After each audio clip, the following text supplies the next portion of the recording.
अस्सलाम वालेकुम नाजरीन। ईरान ने इस जंग को ख़त्म करने के लिए एक बड़ी शर्त रख दी है और बहुत बड़ी शर्त है। दूसरी साइड पे अमेरिका, उसका बजट दिन ब दिन कम होता जा रहा है। इस हवाले से उन्होंने जो क्या इक़दामात उठाने शुरू कर दिए हैं। पाकिस्तान एक बड़ी अहम मीटिंग में शामिल हुआ है, वो हम आपको डिटेल बताते हैं वहाँ पे क्या फ़ैसले होने जा रहे हैं। और आर्मी चीफ साहब ने एक बहुत बड़ा बयान दिया है। ये सारी अपडेट्स हम आपसे शेयर करते हैं। अगर आप इस चैनल पर नए हैं तो चैनल को सब्सक्राइब किया करें और वीडियो को एंड तक लाजमी देखा करें। अब मैं आपको डिटेल बताऊं कि सबसे पहले जो ईरान ने एक शर्त रखी है। ईरान ने कहा है कि हम एक शर्त पे जंग ख़त्म कर सकते हैं जब अमेरिका का कोई गारंटर होगा। अमेरिका की गारंटी दी जाएगी कि वो आइंदा कोई भी ईरान के ऊपर अटैक नहीं करेंगे या इसराइल, ये दोनों मिलकर कोई अटैक नहीं करेंगे, तब हम ये जंग ख़त्म कर सकते हैं। अदरवाइज़ हम ये जंग ख़त्म नहीं करेंगे। और उन्होंने इस जंग से काफ़ी ज़्यादा कुछ सीख भी लिया है। उन्होंने कहा है कि हम ये जंग 1 साल तक लंबी लेके चल सकते हैं।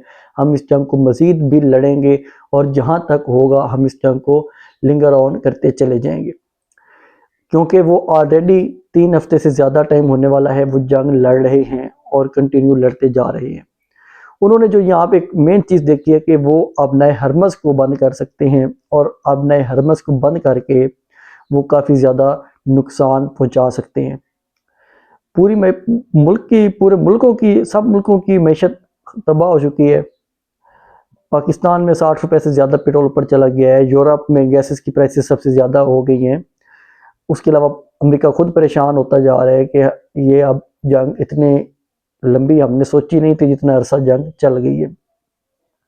वो बार बार डोनाल्ड ट्रंप है तो उसके बयान कंफ्यूज हैं, उसे कोई समझ नहीं आ रही कि अब हमने इसका क्या फ़ैसला करना है या क्या फ़ैसला नहीं करना। उसके अलावा जो इनकी ईरान की हिकमत अमली चेंज हुई है वो ये है कि जो उनके गॉड्स थे IRGC के, वो अब अपने मेन बेसिस छोड़ के चले गए हैं छोटे छोटे बेसिस पे, अंडरग्राउंड चले गए और वो वहाँ से अटैक्स कर रहे हैं। जो भी अमेरिका की बेसिस हैं या अमेरिकी सफारत खाने हैं वहाँ पे वो अटैक कर रहे हैं और लगातार कर रहे हैं। ये उनकी जो ये चेंजिंग आई है उनकी पॉलिसी में, ये काफ़ी ज़्यादा ख़तरा पैदा कर रही है अमेरिका के लिए भी और बाकी जो इस जंग से मुतासर हो रहे हैं उनके लिए, क्योंकि ये एक गुरिल्ला वार टैक्टिक्स है और ये लंबी चलने वाली है। यही टैक्टिक्स वो अफगानिस्तान में यूज़ हो रही थी कि वो अंडरग्राउंड चले गए थे और पहाड़ों पे चले गए थे और बहुत मुश्किल हुई थी अमेरिका के लिए। अमेरिका अब इसी चीज़ से परेशान होता जा रहा है कि ये जंग जल्दी ख़त्म होनी चाहिए थी लेकिन नहीं हुई। अमेरिका ने क्या फैसले किए वो भी मैं आपको बताता हूँ। उसके बाद जो ईरान है उसने कुवैत पे अटैक किया काफ़ी ज़्यादा। जो कुवैत पे अटैक हुए हैं, उनकी जो ऑयल की तनसीबात थी, गैस की तनसीबात थी, उनके ऊपर भी उसने अटैक कर दिए। पहले एक हमला करते हैं, मिसाइल अटैक होता है, काफ़ी नुकसान होता है। उसके बाद फिर दूसरा अटैक करते हैं, एक आग भड़क उठती है और तमाम वहाँ पे जो उनकी तनसीबात थी ऑयल के हवाले से वो काफ़ी तबाह करती हैं। ये चीज़ें ख़तरनाक हैं जो इसराइल ने शुरू की हैं। इसराइल का तो यहाँ पे स्टेक है ही नहीं। इसराइल का तो ना यहाँ पे गैस का स्टेक है, ना यहाँ पे ऑयल का स्टेक है। ये स्टेक है तो यूरोप कंट्रीज़ का है या पाकिस्तान का है या चाइना का है, इन वाले का स्टेक है। गल्फ़ कंट्रीज़ जो हैं, जो बार बार भागते हैं, जो बेसिस देते हैं अमेरिका को, उनका स्टेक है यहाँ पे। उनकी मैशत रुक गई है, उनके ऑयल नहीं बह जा रहा। और मैं आपको एक और बड़ी मज़े की चीज़ बताऊं कि ये जो गल्फ़ कंट्रीज़ हैं इनके लिए तेल बड़ी चीज़ नहीं है। इनके लिए जो सबसे बड़ी परेशानी है वो है वहाँ का पानी।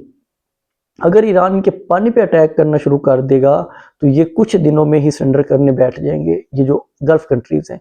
क्योंकि यहाँ पे जो पानी है वो 70 से 80% पानी रिसाइकल होके आता है, समंदर से रिसाइकल होके आता है। यहाँ पे पानी मौजूद नहीं है और ये एक ज़्यादा अलार्मिंग सिचुएशन है गल्फ़ कंट्रीज़ के लिए, जो उनको परेशान कर सकती है कि वो किस तरह इस जंग से वापस निकलें।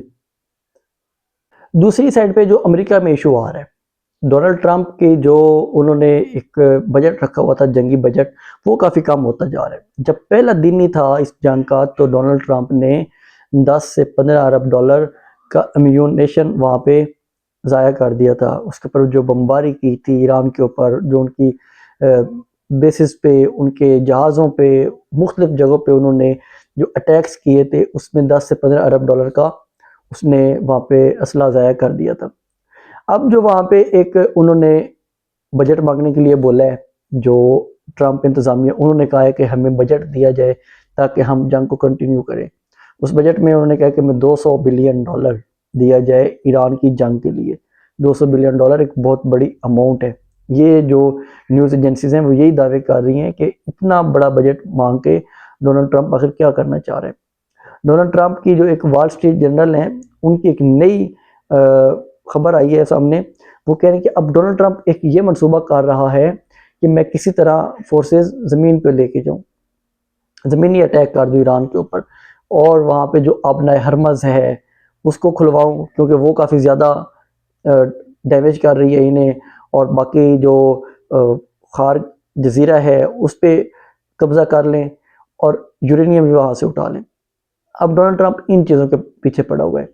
ये जो चीज़ें हैं ये लगातार नुकसान में जाएंगी। खित्ता ऑलरेडी इस जंग में फंसा हुआ है, तो इस चीज़ से निकलने के लिए वो वहाँ पे अपना प्लान कर रहा है डोनाल्ड ट्रंप कि मैं ईरान में ज़मीनी फोर्सेस उतारूं।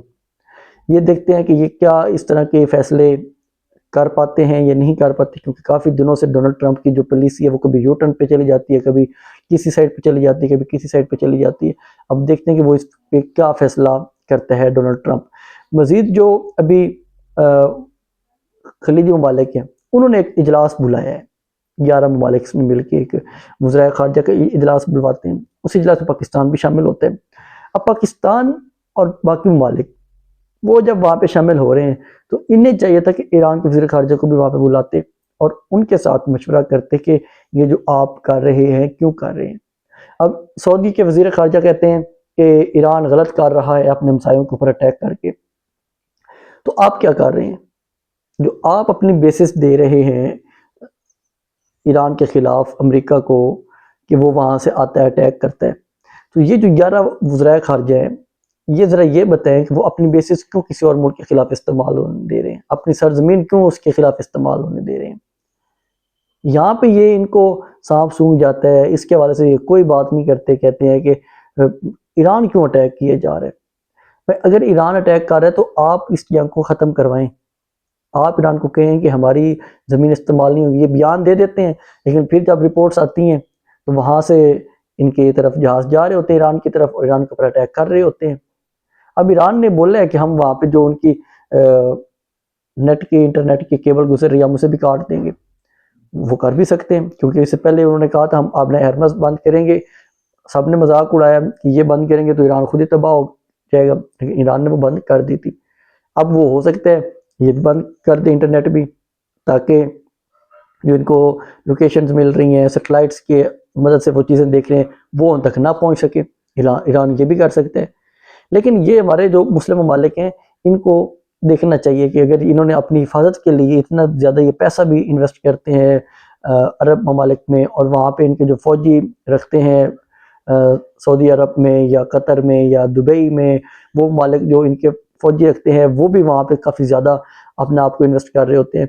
तो इन चीज़ों को इन्हें देखना चाहिए था कि हम इस चीज़ को कैसे कंट्रोल करेंगे, हम इनके साथ कैसे शराइत रखेंगे कि हमारी ज़मीन इस्तेमाल ना हो ईरान के ख़िलाफ़। सबको पता था कि ईरान के ख़िलाफ़ ही ये अड्डे बनाए जा रहे हैं।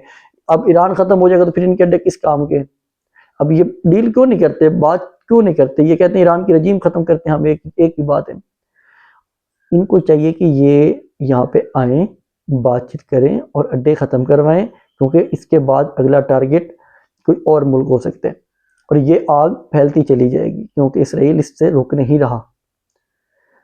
अब देखते हैं कि जो वहाँ से इलामिया आता है, यही आना इलामिया सबको पता है कि ईरान की हम जारियत की मजम्मत करते हैं, ईरान को मुस्लिम मुल्कों से दूर रहना चाहिए, उनके ऊपर अटैक नहीं करने चाहिए। कभी सऊदी अरब कह रहा है, अभी सऊदी अरब में जो बातें होती हैं वो वहाँ की जो बादशाह हैं उनका सिस्टम है उससे बातें इजाज़त के बाद फिर निकलती हैं। अब वहाँ से एक वज़ीर साहब बयान दे रहे हैं, साबिक हैं, वो कहते हैं कि अगर सऊदी अरब ने ईरान के ऊपर अटैक किया तो ईरान को बहुत बड़ा नुकसान उठाना पड़ेगा। क्यों? क्योंकि सऊदी अरब का मुआहदा है पाकिस्तान के साथ। अब पाकिस्तान के साथ मुआहदा है तो पाकिस्तान अपना वो मुआहदा फ़ाल करेगा और जाके ईरान के खिलाफ जंग लड़ेगा सऊदी अरब, और पाकिस्तान उसमें साथ देगा।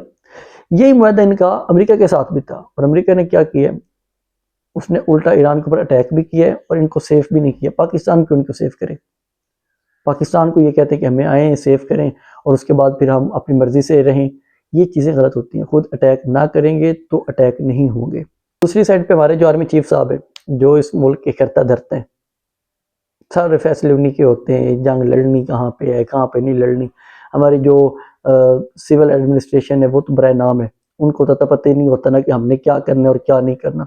आर्मी चीफ साहब का बयान आता है कि हम किसी को भी इजाज़त नहीं देंगे कि वो इस मुल्क में किसी और मुल्क में हुए वाक़यात की वजह से यहाँ पे एहतजाज करे। ये पिछले काफ़ी दिनों से मुकम्मल तौर पे एक मीडिया के ऊपर बनाया जा रहा है बयानिया कि किसी और मुल्क की वजह से यहाँ पे हम कोई चीज़ बर्दाश्त नहीं करेंगे। भाई आप किसी और मुल्क की वजह से किसी और मुल्क के साथ जंग क्यों करेंगे? जब यहाँ पे ये फैसले हो रहे होते हैं कि हम किसी और मुल्क की वजह से वहाँ पे जाके जंगे करेंगे। अगर आप कहते हैं हमारा उनके साथ दफ़ाई मुआहदा है, तो आपने दफ़ाई मुआहदा पार्लियामेंट में शेयर किया है, अवाम के साथ शेयर किए।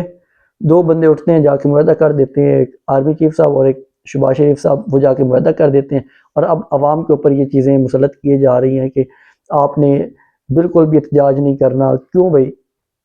एहतजाज अवाम का हक है। अगर कोई हुक्मरान गलत फैसले लेगा तो अवाम को पुरअमन एहतजाज का हक है।